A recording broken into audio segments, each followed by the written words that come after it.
ভিডিওটা দেখে তোমরা কি বুঝলে? আজকে যারা ভিডিও বানাচ্ছে আইডিতে ভিউ নাই, তাদেরকে দেখে হাসাহাসি করো না। কে জানে কালকে তারা অনেক বড় কিছু হবে। তাই কাউকে নিয়ে হাসাহাসি করো না, কাউকে নিয়ে তামাশা করো না।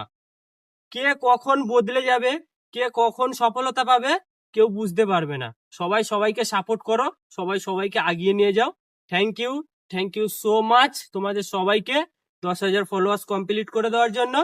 আর তার থেকে বেশি যে মানুষটাকে থ্যাংক ইউ জানাবো, ভালোবাসা জানাবো, আমার প্রিয়, তোমাদের সবার প্রিয় বং মিডিয়া উজ্জ্বল ভাই। লাভ ইউ উজ্জ্বল দা। তোমার কারণে, তোমার সাপোর্টে আজকে 10,000 ফলোয়ার টান। এইভাবে ছোট ভাইদের পাশে থাকো, এইভাবে সাপোর্ট করো। আর তোমরা যেমন সাপোর্ট করছো ছোট ভাই মনে করে, এইভাবে সাপোর্ট করে আগিয়ে নিয়ে চলো। টাটা, সবাই ভালো থেকো, সুস্থ থেকো, দেখা হবে নেক্সট ভিডিওতে।